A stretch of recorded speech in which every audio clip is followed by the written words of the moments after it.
través de alguna superficie, pero esto es por agitación de las moléculas sobre las cuales está actuando, es decir, no existe realmente un desplazamiento molecular, sino más bien una agitación. Perdón. También puede haber una convección en donde sí vamos a ver un desplazamiento del movimiento de las moléculas, ¿de acuerdo? Esta convección, vamos a ver cómo es el agua que está circulando, que aumenta la cinética, tanto que llega un punto en que salen disparadas al ambiente algunas de las moléculas del agua. Y por supuesto, el calor se puede radiar. De hecho, si uno está aquí pegado a una ventana, pues algo de la radiación solar toca aquí de frente y se siente el calorcito, ¿no? Que está radiando. En ese sentido, el calor entonces se emite a través de la superficie de un cuerpo, ¿no? Pero no hay contacto. De hecho, yo no tengo contacto aquí con el vidrio, sino que la proximidad del vidrio aquí en Nueva York, ahí está el Empire State, bien, transmito en vivo desde la ciudad de Nueva York. Y entonces esta radiación, perdón, hace que el calor que estoy sintiendo acá en la ventana lo sienta yo en parte en mi cara, en mi cuerpo, pero no tengo contacto con el vidrio, solamente se está radiando como tal la energía que se está emanando del sol a través del vidrio, ¿de acuerdo? Y si lo pusiéramos así en ese sentido, pues aquí está lo mismo, ¿no? Es un recipiente, por supuesto, en donde estamos viendo cómo el calor, este calor, puede que ni siquiera tenga contacto directo con la parrilla, pero sí radia algo de calor, y esta radiación finalmente transfiere el calor a través del cuerpo que está adyacente, continuo, y entonces esta radiación puede calentar también el recipiente, algo se conduce a través de él hacia el resto del cuerpo, pero en todo caso esta conducción es solamente por transferencia de calor, igual que la radiación, pero directa, y lo que importa es esta convección en la que sí hay un desplazamiento atómico, es decir, los átomos, las moléculas del agua, por ejemplo, en este caso, sí se desplazan y entonces están en continuo movimiento. Si pensamos en nuestro cuerpo, sería exactamente lo mismo. Cuando tenemos la hipertermia, algo conducimos, ¿no? Por eso es que se calienta nuestra ropa, si estamos cerca de alguien, sentimos como está caliente, inmediatamente nos llama la atención el aumento de la temperatura corporal de la persona sobre la cual estamos acostados a un lado o cerca de esa persona. Y por supuesto, es por contacto, pero por supuesto, sentiríamos como irradia ese calor, ¿no? Se siente el calorcito. Igual si se asolea uno mucho y le pasa uno la mano a alguien que está completamente asoleado, pues sentiríamos como hay una cierta radiación de ese calor de su cuerpo hacia el exterior, ¿no? En fin, pero a nivel plasmático, veríamos cómo se dan también esos fenómenos, donde se conduce algo del calor a través de las estructuras rígidas de nuestro cuerpo, como los huesos, las articulaciones. Hay una cierta radiación hacia el exterior, desde el plasma hacia los tejidos hacia el exterior, y hay por supuesto, una convección en la que vemos cómo existe un aumento de la cinética a nivel plasmático, que eventualmente, literal, haría que hirviera nuestra sangre, pero no es así, porque en todo caso, vuelvo a la constante dieléctrica, gracias a la constante dieléctrica del agua, que es muy alta, mantiene entonces esta fluidez del líquido como tal, y los iones que están ahí dispersos en el plasma amortiguan muy bien ese calor, porque así como el agua vibra y aumenta su movimiento interatómico, también con otras moléculas que están disueltas, como los iones, esos que van a migrar, esos iones entonces también absorberían algo de ese calor y empezarían a vibrar y en consecuencia a disipar ese calor de manera uniforme. De tal manera que gracias al agua corporal, la hipertermia no nos cocina, no hace que hierva nuestra sangre. Al hervir nuestra sangre sería como moronga, ¿no? Se formarían entonces floculaciones, coagulaciones de nuestra sangre, compactaciones porque se mueven las celulitas, se forman entonces agregados celulares y de macromoléculas que finalmente nos llevarían a la muerte. Entonces, gracias a que no es así, porque el agua amortigua bien ese calor y lo dispersa, y además por su elevada constante dieléctrica hace que los demás iones se mantengan dispersos en solución y también vayan absorbiendo algo de esa energía atómica. En consecuencia, todos vibran, ¿de acuerdo? Y absorben esa energía de manera lenta y progresiva. ¿Qué nos mataría? Tener una hipertermia muy sostenida durante mucho tiempo, que no la podemos bajar, y muy alta, ¿de acuerdo? De ahí que sea muy importante, cuando tenemos hipertermia, lo primero es bajar la temperatura corporal a condiciones normales o cercano a lo normal. Y lo segundo, hacerlo lo más rápido posible, ¿de acuerdo? Entre más tiempo pasa alguien con hipertermia, empieza a tener cambios de muerte celular, fundamentalmente de macromoléculas. Ayer le decía que hay muchas macromoléculas como las proteínas que suelen ser termolábiles. Entonces, no aguantan mucho el aumento de temperatura y se empiezan a descomponer en un proceso que vamos a conocer más adelante que se llama de desnaturalización. ¿De acuerdo? De ahí entonces que el agua cumple esta función muy importante para la amortiguación de la energía lenta y progresivamente, y luego irla liberando también lenta y progresivamente para que no haya ningún daño a nuestro cuerpo. ¿Sí? Y entonces, una de las consecuencias también de esto que estoy diciendo es la radiación. Entonces, una forma de eliminar el calor de nuestro cuerpo cuando tenemos fiebre, pues es justamente el aumento de la sudoración. Alguien que está con fiebre o febrícula pasa por etapas. La primera etapa es un frío intenso, ¿no? Alguien que empieza a tener frío y esté enfermo, es muy probable que tenga hipertermia, porque el cuerpo entonces está preparando para la hipertermia que va a inducir. La primera fase es entonces esta pequeña hipotermia, baja la temperatura, le da frío, y entonces está empezando a redistribuir el calor para que luego aumente la temperatura corporal, que empieza la fiebre como tal, se pone colorado, rojo, empieza con la hipertermia propiamente, y después de eso empieza a sudar, durante y después de la fiebre, empieza a sudar intensamente a veces, porque justamente lo que está tratando es de ahora enfriar el cuerpo rápidamente. Cuando cubrimos nuestro cuerpo con agua porque sudamos, esta agua no solamente se está evaporando como tal, se está radiando, sino que además de eso entra en contacto con el ambiente, que eventualmente le toca el airecito frío o el aire fresco, y entonces se enfría el cuerpo igual que estuviéramos acá, esta compresa húmeda en la cabeza, ¿de acuerdo? Entonces son las propiedades que tiene el agua para la amortiguación de la temperatura corporal. Una vez que estamos sudando, entonces, en un mecanismo de respuesta, pues, ante la hipertermia, entonces veríamos cómo nuestro cuerpo radia este calor. Ahí está el vapor saliendo como tal, que evidentemente no vemos así como si fuéramos un recipiente con vapor, ¿no? Tendríamos que estar a más de 100 grados para que viéramos vapor como tal.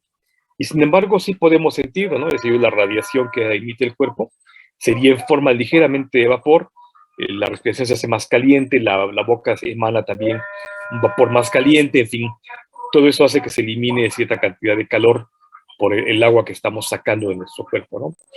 Y entonces esta evaporación y estas amortiguaciones que hace el agua en la temperatura, pues permiten que los iones, las células, los demás componentes plasmáticos y tisulares de los tejidos de nuestro cuerpo se mantengan bien sin que haya cambios que puedan condicionar muerte o lesión celular, porque finalmente también nuestra sangre se enferma, ¿no? Literalmente.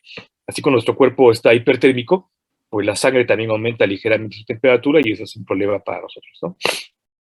Además de eso, el agua en la sangre, por ejemplo, en los tejidos, pues permite que puedan llegar los fármacos que estamos administrando para tratar ese problema infeccioso o inflamatorio que está condicionando la fiebre, por ejemplo, ¿no? Entonces, si no tuviéramos esa agua, cuyas propiedades coligativas son, por ejemplo, de tensión superficial, de capilaridad, pues esos fármacos, estos medicamentos no llegarían de forma adecuada hasta el sitio de la infección o hasta el centro de control de la temperatura a nivel central en el cerebro para poder regular la temperatura corporal. Y por supuesto también permiten que lleguen las células plasmáticas, células de defensa celular, para que puedan atacar aquello que está quejando al cuerpo y que está produciendo la hipertermia, ¿no? Todo esto es gracias al agua corporal, el agua que está circulando en nuestro cuerpo, del cual vamos a conocer más adelante, que es cerca del 70% de nuestro cuerpo, nuestro peso corporal, 60-70% de nuestro peso normal. Ahora, junto con este transporte de fármacos, de moléculas con actividad farmacológica, de células inmunológicas, células de defensa, pues también está la eliminación de desechos, porque así como transportas fármacos y transportas células y otros nutrientes, pues también se tiene que eliminar todo aquello que está siendo dañino para nuestro cuerpo, ¿no? O sea, el producto del metabolismo, metabolitos que pueden ser dañinos para nuestro cuerpo, estos mismos fármacos que ya tuvieron una actividad y si siguen circulando, nos van a provocar problemas, fundamentalmente a nivel de hígado, riñón, y hay que eliminarlos. Y esa forma de eliminación, pues justamente es el agua, ¿no? El riñón cumple una función muy importante que vamos a ver más adelante ahora que veamos el equilibrio hidroelectrolítico. El riñón y el pulmón son los dos lugares importantes para la regulación del agua, fundamentalmente el riñón, por supuesto, a través del cual pues, se filtra todo aquello que no nos sirve, se tira por un lado que en forma de orina, incluyendo metabolitos, microorganismos, toxinas, desechos celulares, porque las células también hacen una especie de popó, ¿no? También sacan algunos desechos celulares, productos del metabolismo, y por supuesto reabsorbe todo aquello que nos iba, ¿no? Fundamentalmente agua y otros iones.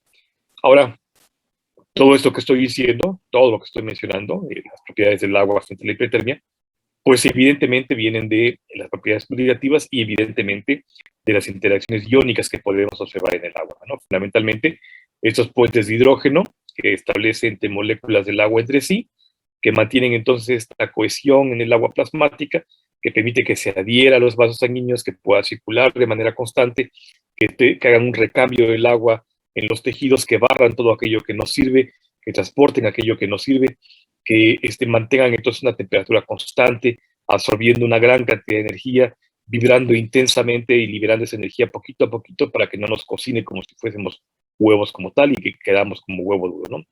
De tal manera que ante la hipertermia como tal, ya sea febrícula o fiebre, pues es muy importante restablecer los volúmenes circulatorios, porque finalmente perdimos agua. Es un agua que quizás, dice uno, es insignificante porque sudó, pero finalmente llega a ser hasta de medio litro de agua la pérdida por vía de sudor y por transpiración. Entonces es importante restablecer el volumen.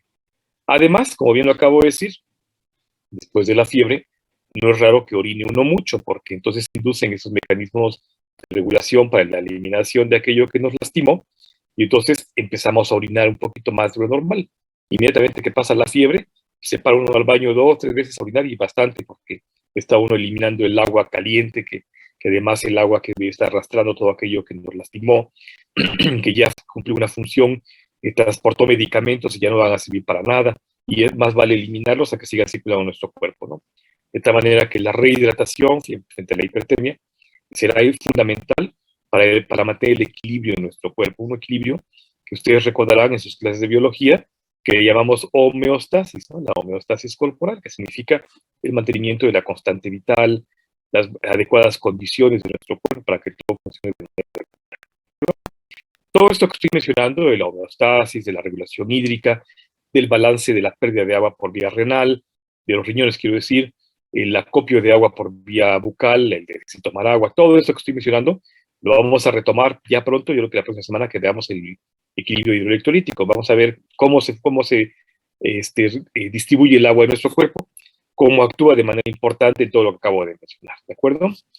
Ahora, algo importante que no lo voy a profundizar mucho porque seguramente lo van a ver ustedes de manera magistral y mucho más amplia en su clase de neuroanatomía o su maestría en anatomía, es justamente el centro de regulación de la temperatura corporal. Lo destaco ahorita porque lo vamos a retomar en parte cuando veamos el metabolismo hidroelectrolítico y el balance ácido básico. Y entonces aquí en la parte central de nuestro cerebro, en la zona de la base, donde está esta estructura que algunos fisiólogos consideran como el cerebro primitivo de nuestro cuerpo, que contiene las funciones vegetativas, o sea, aquellas que son funciones automáticas de nuestro cuerpo, como la respiración, la frecuencia cardíaca, el control de la temperatura corporal, la nivelación de los iones en nuestra plasma, el pH de nuestro plasma, de nuestro cuerpo en general, todo aquello es como nuestra tarjeta madre, ¿de acuerdo? Como si fuésemos una computadora. Aquí está el chip que contiene las instrucciones para el mantenimiento de las condiciones homeostáticas de nuestro cuerpo. Y entonces, aquí está el tálamo y por debajo de él, pues el hipo. Recuerden que hipo es por debajo, abajo de. Así está el tálamo, pues abajo del tálamo está el hipotálamo.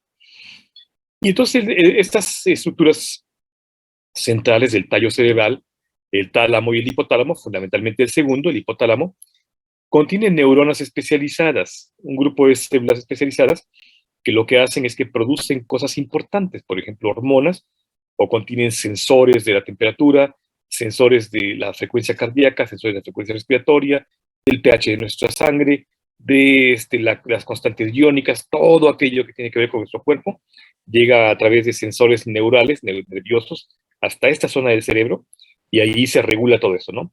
De tal manera que si nuestro cuerpo detecta que hay hipotermia, por ejemplo, entonces induce una activación para decir, no, aumenta la temperatura porque este cuate se va a volver paleta, ¿de acuerdo? Entonces empieza a temblar uno de frío, porque hace mucho frío y el temblor de los músculos, la activación de los temblores de los músculos, hace que se genere calor, porque se contraen los músculos y se genera algo de calor, igual que si hacemos ejercicio. Se hace la piloerección, esta piel de gallina, en parte porque se trata de atrapar un poquito más de aire de la superficie y mantener caliente el cuerpo. Si fuésemos simios, pues sería fantástico, ¿no? Porque tendríamos un colchón de pelos que se puede erizar, pero pues no, realmente, aunque haya alguien muy peludo, pues no llega a ser como un simio, ¿no? En fin, es el mismo mecanismo de defensa de los animales cuando se erizan, que están enojados, ¿no? En fin, nada que ver ahorita. Pero el punto es que en esta estructura, en la región hipotalámica, que está por debajo del tálamo, en esta estructura central que se llama el tronco cerebral, aquí están esas neuronas especializadas y que vierten su contenido neural, lo que producen, a diversas estructuras. Y ya pronto vamos a ver cómo vierte, por ejemplo, a esta zona que está en la base del cerebro, aquí encajada en la base del cerebro, una estructura glandular con dos lóbulos, uno adelante, uno atrás. En medicina, todo lo que esté por delante diremos que es anterior, todo lo que está atrás diremos que es posterior. De tal manera que, por ejemplo, yo tengo ahorita lentes anteriores en la parte anterior de mi cabeza. Ahora los voy a poner en la parte posterior y ahí están mis lentes en la parte posterior de mi cabeza, ¿de acuerdo? Entonces, todo lo que está por delante es anterior, todo lo que está por atrás es posterior. Entonces, tiene un lóbulo anterior y un lóbulo posterior con relación anatómica. Esa estructura es la hipófisis y, entre otras cosas, vierte hormonas que regulan justamente el balance del agua, que vamos a revisar más adelante. Pero bueno, eso es algo que estoy adelantando. Me regreso al hipotálamo, porque el hipotálamo tiene las neuronas especializadas para el control de todo lo que estoy diciendo. Entre otras cosas, el control de la temperatura corporal. Ahí se está regulando. Y entonces, aquí está la intrincada red neuronal, perdónenme que esté en inglés, lo voy a pasar a español, discúlpenme. La intrincada red neuronal que envía estas digitaciones neurales, estas ramas neurales, a través de las regiones hipotalámicas, talámicas, hacia diversas estructuras de nuestro cerebro, y están controlando todo aquello que tenemos, las emociones, la conducta, la respuesta a algo, a algún efector en el ambiente, una agresión, algo agradable o desagradable, la temperatura del ambiente, las condiciones del ambiente, si está muy húmedo, si está muy seco, si hay mucho viento, si no hay viento, todo aquello que está impactando sobre nuestro cuerpo y llega a través de nuestros sentidos, la piel, el oído, el olfato, el gusto, todo aquello llega a través de nuestros sentidos y entonces se registra esta zona y se controla, ¿de acuerdo? Ahí se dan todos estos cambios que son muy rápidos. Pero entonces, cuando tenemos estos mecanismos celulares, ya sea por infección o por inflamación, que se llamarán entonces pirógenos, todo aquello que sea en medicina generador de algo, diremos que es genao, geno, ¿de acuerdo? Porque gen es un vocablo antiguo griego y luego latín que significa formador o principio de. Por eso en la Biblia el Génesis es la formación inicial, ¿de acuerdo? De todas las poblaciones que describe la Biblia. Entonces, todo lo que sea gen es inicial formador. Por eso el gen es la base para la vida, ¿no? Nuestros genes son la base para la vida. Y entonces, si es formador de fiebre o es inductor de fiebre, diremos que es piro, de fuego, un vocablo griego que significa fuego, pirógenos. Entonces, todos los pirógenos son los que inducen algún tipo de fiebre. ¿Cuáles pirógenos pueden ser? Bacterias anormales, por ejemplo, proteínas anormales, por ejemplo, proteínas producidas por bacterias en forma de toxinas, proteínas virales, como el caso del coronavirus. La vacuna contiene entonces, ayer preguntaba su compañera Pao sobre la fiebre en la vacuna como reacción secundaria, y justamente por eso, porque la proteína que nos están inyectando a través de la vacuna, finalmente es una proteína extraña cuando nuestro cuerpo se reconoce como tal y es una respuesta inflamatoria. La proteína es un pirógeno, es un claro, es inflamatoria normal, pero podría ser una toxina bacteriana, viral, de hongo, de lo que sea, podría ser un veneno, podría ser algo que nos esté lastimando, que se conoce como ejemplo. Si yo soy sangre O positiva y me ponen sangre A, los antígenos de la sangre A, yo los reconozco como que no son míos. Dicen, no, espérate, es un eritrocito y se ve muy hermoso, está rojito y parece una célula humana, pero espérate, tiene una proteína que yo no conozco, tiene una secuencia más bien, no una proteína, tiene una secuencia de carbohidrato que yo no reconozco y que le dice que es A. Y en consecuencia, ese antígeno A es un pirógeno para mí, me va a inducir fiebre y una reacción inmunológica para destruir ese eritrocito, aunque es humano, aunque puede ser de mi mamá, porque mi mamá es tipo A, por ejemplo, No importa, mis células dicen, no, no me importa que sea de quien sea, no me importa, el punto es que hay que darle cuello porque no es como yo, ¿de acuerdo? Entonces, finalmente, todos esos son pirógenos también inductores de fiebre. Entonces, pueden ser pirógenos exógenos que vienen de afuera, como por ejemplo aquellos que atraviesan una barrera natural, las bacterias, los virus que atraviesan una barrera natural. Si nos clavamos una astilla, es un pirógeno natural porque finalmente está atravesando nuestra piel y se incorpora a nuestros tejidos y quizás a la sangre y algo entra a la circulación, y como se desencadena una reacción inflamatoria. O pueden ser endógenos, aquellos que producimos nosotros mismos. A veces nuestros metabolitos se comportan como pirógenos endógenos y entonces nos pueden provocar fiebre o hipertermia cuando algo se transforma en nuestro hígado, por ejemplo, o en la sangre, algo se transforma y se reconoce como extraño o induce la fiebre. Entonces, como sea, ya sea por reacción inflamatoria acá, ya sea porque lo formamos, porque entró de afuera o porque lo formamos, finalmente viajan hasta la región hipotalámica y la respuesta es inducir la fiebre. Nuestro cuerpo no va a ponerse a pensar si, oye, ¿y si conviene elevarlo a 40? ¿Qué tal si se vuelve huevo duro este gordo? No le importa, él dice, hay que elevarla porque hay que matar a aquello que está induciendo la reacción inflamatoria. Si es una proteína, hay que tratar de desnaturalizarla. Oye, pero otras proteínas, no me importa. La que importa es la que está ahí provocando el problema, ¿de acuerdo? Se echa un volado al aire el cuerpo y dice, pues ahí va, ¿no? De que se muera el patógeno o el pirógeno a que nos provoque daño, pues prefiero arriesgarme a que se muera, aunque quizás hay daños colaterales que después puedo intentar reparar, ¿de acuerdo? Pues induce entonces la fiebre.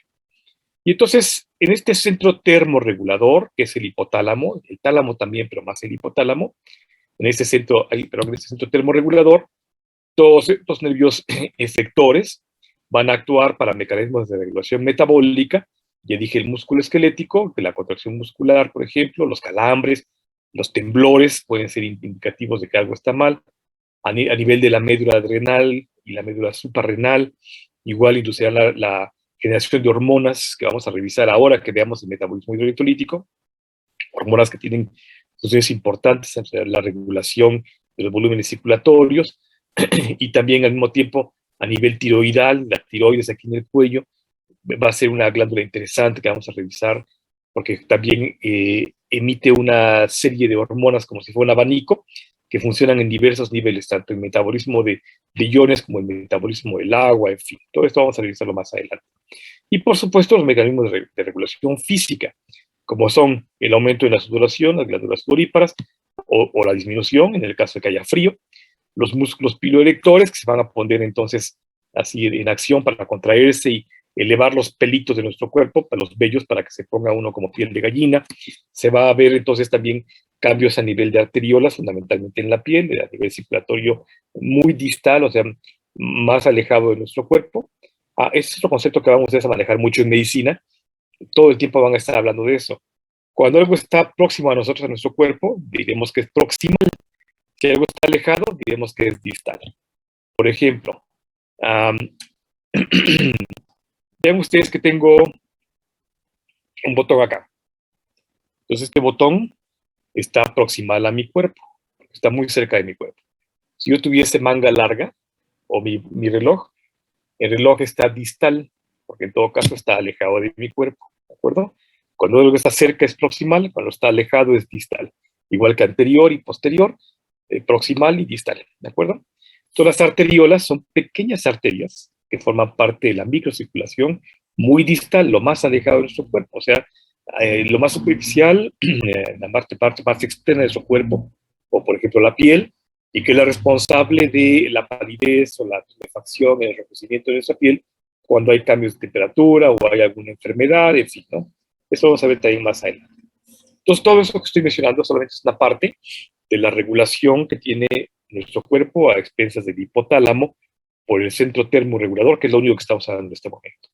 Y entonces, este hipotálamo, que ahí está justamente ejemplificado, que es el que regula la temperatura corporal, entre otras cosas, no nada más me estoy enfocando en la temperatura.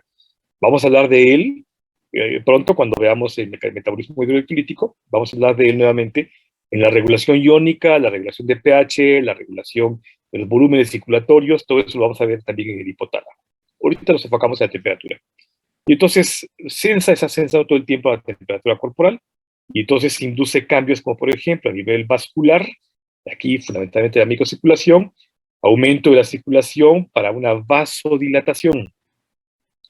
El vaso es la arteria o la vena, un vaso sanguíneo, que si aumenta su diámetro, entonces diríamos que se vasodilata.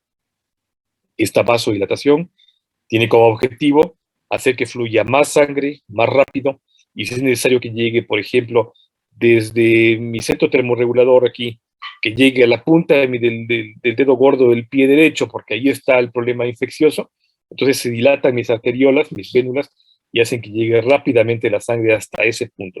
No hay que perder tiempo, lo hacen muy rápido, ¿de acuerdo?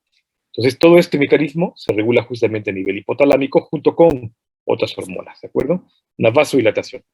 Si es el caso contrario, vamos a poner el ejemplo de inicio de la fiebre o que haga frío. Entonces, al contrario, si es así, entonces los vasos sanguíneos se vasoconstriñen, aquí está la vasoconstricción, y en todo caso, junto con la vasoconstricción, se da la piloerección, que justamente, déjenme quitar esto acá. Ok, ahí está. Ahí está la piloerección, aquí está ejemplificada con estas montañitas, donde veríamos los pelitos que están elevados, justamente en una erección, porque tocas el musculito, ahí está el vello, el músculo está anclado hacia la parte interna del pelito, del vello corporal, y entonces cuando se contrae, este musculito hace que se eleve el pelito, y entonces nos da esta piel de gallina como tal, ¿no? Que, puede ser que no haya vellitos, pero la cara, los brazos, fuera la gallina. Entonces esta piloerección es yo que tiene diferentes funciones, que atrapa ciertas cantidad de aire en el ambiente y permite que tenga calor, igual que esta respuesta a la presencia de ciertas hormonas, como por ejemplo adrenalina o noradrenalina, que son hormonas de estrés, también desencadenan una cierta piloerección. Cuando sentimos miedo, porque se desencadena la respuesta metabólica de estrés y se liberan esas hormonas de estrés como el cortisol, que vamos a conocer más adelante, pues también dan la piloerección porque es una respuesta de miedo, ¿no? De prepararse para correr, a empezar a tener energía para poder tenerla, para elevar la carrera en caso de que sea necesario, ¿no?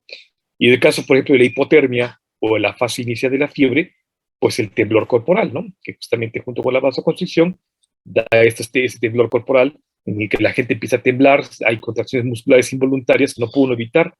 Ahora que viene la temporada de frío, si salen así muy frescos a la calle y hace mucho frío, pues de verdad que hasta les tiembla la mandíbula y es difícil a veces hablar, ¿no? Que justamente es por lo mismo, igual que da ese temblor en el cuerpo que es involuntario, no pudo evitarlo. Todo esto está regulado, entre otras cosas, solamente es una parte pequeñita, así muy pequeñita, está regulado por el centro termorregulador, que está en el hipotalámico, y que en parte está censado, está siendo vigilado por el tálamo también, pero es el hipotálamo el que tiene la mayor cantidad de las acciones en este nivel, ¿de acuerdo? Y entonces, en resumen de lo que acabamos de ver, las funciones del agua, recuerden que tiene una tensión superficial, que es muy importante, fundamentalmente para el mantenimiento de la constante del agua en nuestro cuerpo, tiene una alta capilaridad, producto de la tensión superficial, que en todo caso le permite irse adhiriendo y luego cohesiendo para hacer este continuo fluido del agua en nuestro cuerpo y que no haya estancamientos que se llamarán estasis, ¿de acuerdo? Además tiene una acción disolvente, por lo mismo que es un alto valor dieléctrico, tiene una acción disolvente y entonces prácticamente todo lo que me contacto con ella se va a disolver, excepto las moléculas que no son solubles en agua, como los lípidos, pero prácticamente todo se disuelve y mejor aún se mantiene disuelto, los iones se mantienen disueltos. Decía yo ayer que de nada nos sirve tener el cloruro de sodio en la sangre como tal, si yo me lo como, de nada me sirve. El cloruro de sodio como tal, así, sirve en la naturaleza para que uno lo pueda aprovechar, pero en nuestro cuerpo lo disocia en sodio y cloro, y es solamente así, como sodio y cloro, que tiene una función importante en nuestro cuerpo. De hecho, regula los volúmenes circulatorios que vamos a ver más adelante. Recuerden eso, el sodio va a ser clave para la regulación del agua de nuestro cuerpo. Entonces, esta acción disolvente, por su alta valor dieléctrico, mantiene entonces soluble los iones en nuestro cuerpo. La elevada fuerza de cohesión y adhesión que ya mencioné, justamente por la alta capilaridad, que permite que vaya subiendo desde la punta del dedo gordo de mi pie hasta mi corazón. Y de otra forma, le costaría mucho trabajo a mi sangre poder elevarse a expensas de la fuerza de gravedad hasta arriba, ¿no? Puede bajar muy bien y puede bombearse muy bien desde arriba para abajo, pero subir es complicado, ¿no? Y más si se espesa. Si está espesa porque hay carbohidratos, porque hay lípidos, porque hay proteínas en la circulación, le cuesta más trabajo. Entonces, gracias a la elevada cohesión y adhesión, justamente por la capilaridad, es que lo consigue sin mayor problema, ¿de acuerdo? Su alto calor específico nos permite entonces absorber una gran cantidad de energía, no llegar a los 100 grados centígrados, sino que mucho antes disiparla de manera específica.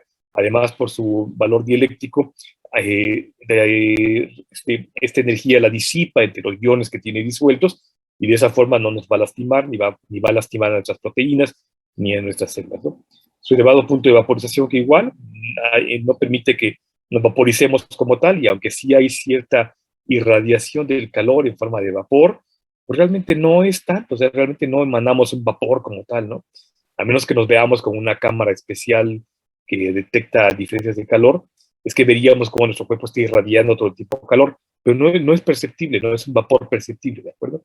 No llegamos a ese punto.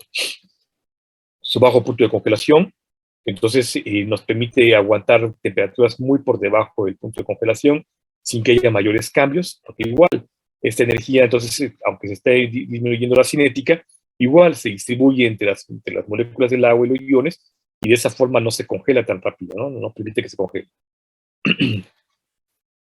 Iónicamente neutra, y entonces todos los cambios que vamos a ver ya próximamente cuando veamos balance ácido básico, los cambios de pH, por ejemplo, serán expensas de aquello que estamos agregando, que es muy importante, porque vamos a ver ejemplos de ácido en la sangre o álcali en la sangre o en los tejidos. Y entonces, cuando agregamos algo, porque no lo eliminamos, porque lo metimos en exceso, porque lo producimos en exceso, o porque de alguna forma no se está eliminando, entonces es que nos provoca los ácidos básicos que vamos a revisar, ¿de acuerdo? Ahora, si pensamos en la hipertermia y los mecanismos que acabo de mencionar, les estoy presentando las fórmulas químicas estructurales de los principales fármacos que uno utiliza para la hipertermia. Por ejemplo, el paracetamol, que es el más recurrido en el sector salud, ahora con la pandemia, pues ha sido mucho más empleado que otros analgésicos, y casi todos estos son medicamentos para la fiebre, actúan a nivel del centro talámico o de alguna forma regulando la temperatura corporal. Y entonces también se llaman antipiréticos, ¿de acuerdo? Recuerden que pyros es fuego, entonces los pirógenos son los que inducen fiebre, esos son antifuego, antipiréticos. Entonces aquí está el paracetamol, aquí está el ketorolaco, aquí está el metamizol, está el ibuprofeno, el naproxeno sódico, que son antiinflamatorios con actividad analgésica para el dolor y antipirética para la fiebre, ¿de acuerdo? Algos es dolor, también es un vocablo griego. An es privativo igual que A, como vimos al principio de A normal, igual an es privativo, entonces an algesia es para el dolor, un antidolor, antipirosis, y también antipirético es para la fiebre, y en todo caso antiinflamatorio también. Y si ven ustedes, todos tienen en común estos anillotes enormes, ¿no? Estos anillos van a ser importantes ahora que veamos en el siguiente capítulo los aminoácidos, porque vamos a conocer que esos anillos son capaces de absorber todavía más energía. Justamente así es el mecanismo de regulación de la temperatura. Es decir, desde que están circulando en nuestra sangre, ya están absorbiendo algo de la energía que tenemos en nuestro cuerpo que está aumentando la temperatura corporal. Denme un segundo que pase nada más el gas Nueva York, porque luego no me deja hablar. Aquí en Nueva York también tenemos el gas de la vaca, nomás que dicen gas de Oaxaca, y la vaca es gringa. Ya pasó. Y entonces, esos anillos bencénicos, igual absorben una gran cantidad de energía, justamente por los enlaces que tienen. Serán importantes cuando veamos los aminoácidos, porque vamos a entender por qué algunos aminoácidos como el triptofano, la tirosina, cumplen esta función de absorción de energía. En fin. Entonces decía yo que desde que está circulando, así desde que no lo tomamos y se absorbe, ya empieza a hacer el efecto. Por eso el efecto antipirético es casi inmediato, a los 5 minutos después de que alcanza concentraciones plasmáticas, ¿de acuerdo? Si es por vía endovenosa, pues es casi inmediato. Porque desde que está circulando ya está haciendo el efecto antipirético porque absorbe el calor del agua, de nuestro cuerpo. Esos anillos absorben ese calor. Y evidentemente luego pueden viajar hacia el sistema regulatorio y también a nivel central regular la temperatura, pero ya desde el plasma están actuando.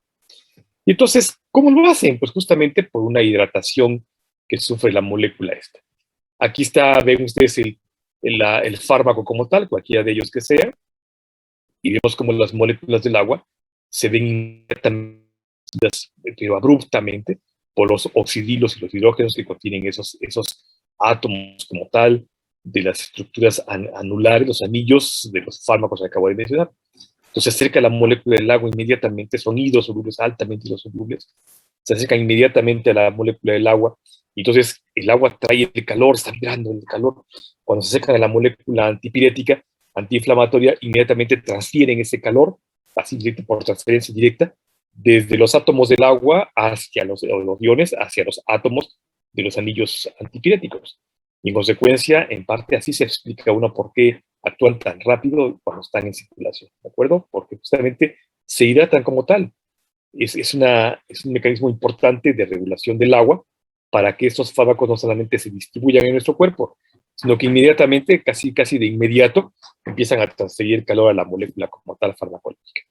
Y entonces, además de lo que acabo de mencionar, siguiendo con el resumen, pues también es transportadora de esos fármacos, transportadora de las células de defensa, transportadora de aquello que ya no nos sirve, los detritos celulares, los metabolitos tóxicos, aquello que nos produjo la enfermedad, lo que ya atacamos y ya hay que eliminarlo.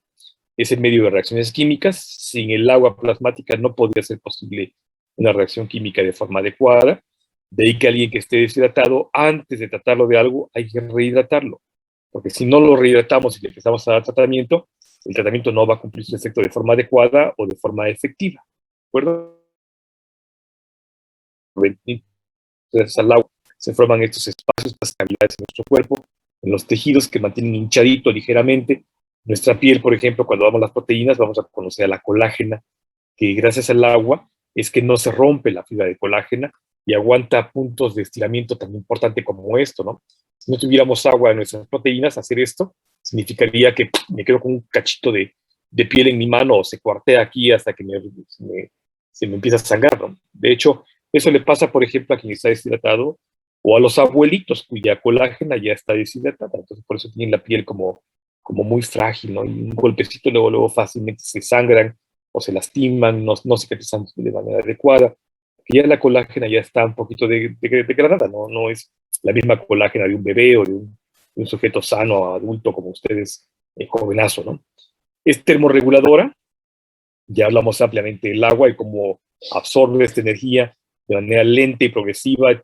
Necesitaríamos estar durante muchas horas con una hipertermia muy importante para que veamos la muerte por hipertermia.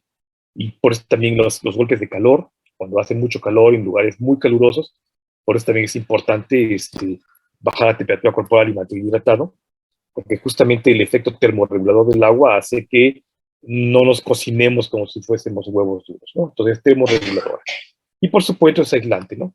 Así como vimos que aísla a los lagos y mantiene la vida por debajo del bloque de hielo, pues también es aislante de muchas cosas, no solamente de la temperatura de ambiente, sino también de, como dice acá, ¿no? de impactos, de eventos externos, en los que aunque estemos en el sol directo, pues no impacta sobre nuestro cuerpo para producir una quemadura, sí superficial en la piel, evidentemente, pero no en nuestro plasma, no en nuestros tejidos más profundos, ¿de acuerdo? En todo caso, la piel va a sufrir la quemadura directa, pero no por debajo de la piel. ¿Eh? Los músculos, los ligamentos, los tendones, el hueso, por supuesto, la sangre, no va a tener mayor cambio, mayor impacto sobre el problema de la hipertermia a la que se expuso el cuerpo cuando estamos observándonos en la playa, por ejemplo. ¿De acuerdo?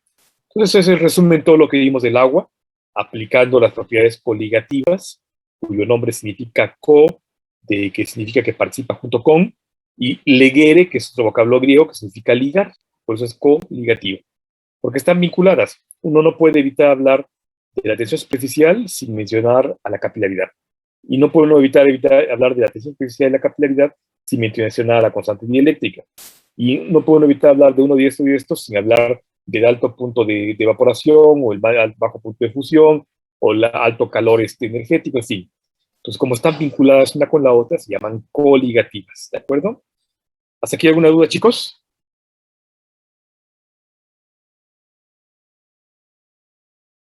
¿no? Disculpe, entonces, por ejemplo, gracias a eso, a la termorregulación, por ejemplo, si no hubiera falla de otros órganos, ¿el cuerpo podría soportar temperaturas muy, muy altas? O sea, antes de los 100 grados. Sí, claro, de hecho, voy a poner un ejemplo. Yo no sé si alguna vez han ido al norte del país. Hace algunos años tuve la oportunidad de estar en Sonora. ¿En Sonora? Sí, en Hermosillo. En Hermosillo, en donde la temperatura estaba a la sombra arriba de 40 grados centígrados. No tienes idea qué es eso. Yo nunca había estado en un lugar así, ¿eh? Nunca. Y además es seco, ojalá fuera húmedo como la costa aquí, ¿no? Que no llegamos a 40. Pero estar a 40 grados a la sombra, ahora imagínate caminar en el sol. Y lo voy a poner en otro ejemplo, los que viven en los desiertos, ¿no? Como Arabia y todos esos desiertos, bueno, inclusive aquí en México, ¿no? El desierto de Estados Unidos, la frontera con Estados Unidos, quiero decir, ¿no? Y entonces, sí, exponerse a altas temperaturas sí nos da problemas, porque finalmente se calienta el cuerpo, nos hace hipertermia, se transduce esa energía calórica hacia el interior de nuestro cuerpo, nuestro cerebro inmediatamente se inflama, tenemos entonces una pérdida de agua porque estamos sudando, estamos transpirando, tratando de eliminar el calor de nuestro cuerpo, y hay una pérdida de agua importante, ¿no? Pero en todo caso, aguantamos bastante, o sea, quiero decir, cuando fui a Hermosillo, por ejemplo, pues a pesar de anduve caminando ahí por la ciudad, a pesar de las temperaturas tan altas, sí siente uno el calor y la fatiga que da caminar en esas condiciones, pero no cae uno desmayado inmediatamente, ¿no? Que es lo importante nada más, mantener la hidratación del cuerpo para que todo aquello que estamos perdiendo pues, se recupere pronto y si no, pues se mantenga más o menos fresco, ¿no? No es echarse un litro de agua de un solo golpe, lo está tomando a cada ratito para mantener una constante de agua fresca en nuestro cuerpo y que algo se mantenga, ¿no? Claro, es igual dependiente del tiempo, ¿no? Tú puedes poner un sujeto al sol, así como te acabo de decir, caminar un par de horas no pasa nada, ¿no? Pero si caminas mucho más tiempo, entonces ya empieza a haber problemas, ¿no? De cambios, entonces ahora sí importantes por el aumento de la temperatura corporal y la pérdida de agua, que sea muy importante. Eso lo vamos a revisar, mi querido Omar, ¿verdad? Eso lo vamos a revisar. Ahora que veamos el metabolismo hidroelectrolítico, vamos a poner como ejemplo al migrante, aquel sujeto que se atreve a atravesar un desierto por buscar el sueño americano y que vamos a ver cómo pierde una buena cantidad de agua y lo vamos a encontrar en muy malas condiciones, pero vivo.